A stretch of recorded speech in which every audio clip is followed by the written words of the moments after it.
Hi, I'm Mark Shepherd. I'm an acupuncturist in Donington, Chichester, West Sussex.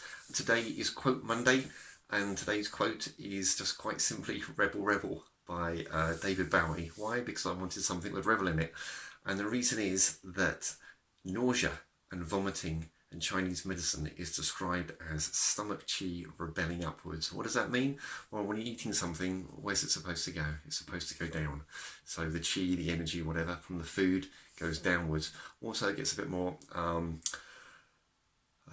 complex than that in terms of Chinese medicine theory, in terms of direction, etc. But the whole concept is that the stomach qi is supposed to go down, and so nausea and vomiting is described as stomach qi rebelling upwards.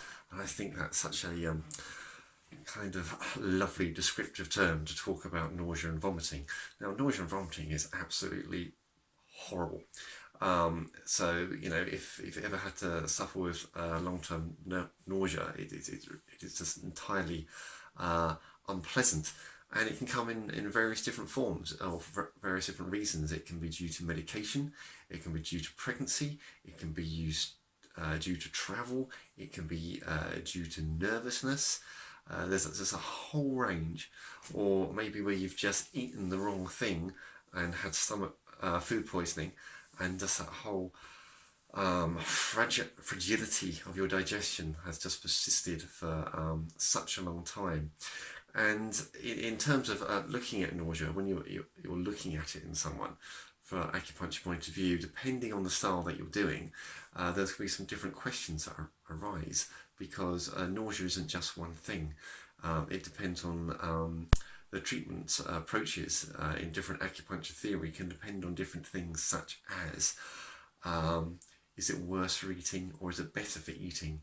Is it very kind of quiet in its manifestation, or is it very loud and very forceful?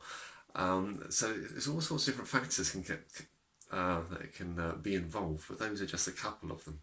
And so a very well-known point in terms of acupuncture or acupressure is called inner gate, and it's a one on the wrist. And it's probably one of the points that's had the most sort of research done on it. And so to find this point, and before we go into it, not everybody is allowed to have acupuncture, not everyone is allowed to have pressure, rather, due to medical conditions. And so or they might be due to such things as, say, lymph nodes being removed. Might not be able to have pressure on one side, but they can have it on another. So it's just making aware of yourself, of your own health, and whether you can do pressure and things before we try things like this. But okay, so one point, as I was saying, relating to nausea, is this one here, which is inner gate. And what you've got is you've got the bend of the wrist. Get 3 fingers, put it on the bend, and then as you come down from here, rest your thumb against there, turn it over, and you'll find that you're in between 2 tendons. Now, if you want to find out what the tendons are, if you just go like this, you'll see you've got the 2 tendons there, yeah? And so it kind of runs dead central.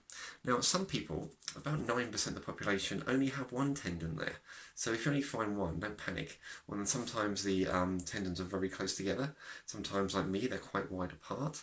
So another way of finding the point, or finding where the centre is you can just take fingers here, go down the centre of your hand, and just keep going till you are 3 fingers width down. And then there's different people teach this in different ways, but when I'm using acupressure and I'm directing people to use it on themselves, I go for really light pressure. I do not think you need to do it hard. I think you just let your hand just rest on there. And when I'm talking about acupressure to people, I say just do it in a way where you're paying attention to it. So if you've got something else going on in the background, like the television's on or something like that, use the 80-20 rule. 20% attention to the TV, 80% attention to what you're doing. So, you know, so it's not like you're willing it to work, but it's just a conscious action. Just rest your finger on top and just let it do its thing. And so if someone's suffering from nausea, well, if it's long-term nausea, you really need to find out why. You need to know what's going on, have it investigated. that said, once you're doing that and you're trying to help yourself, just pop some, just find that point, allow your hand to go on it, your thumb to go on it, and just rest in place. Now, I've suggested this and shown this to people who are going on cruises. They have a great benefit.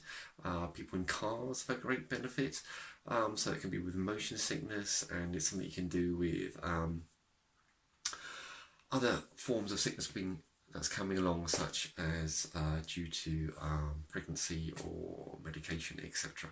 So, like I say, but it might not be the only thing involved, you see, and so there are other points that you might want to be using, but as a great starting point, this could be a good place to go.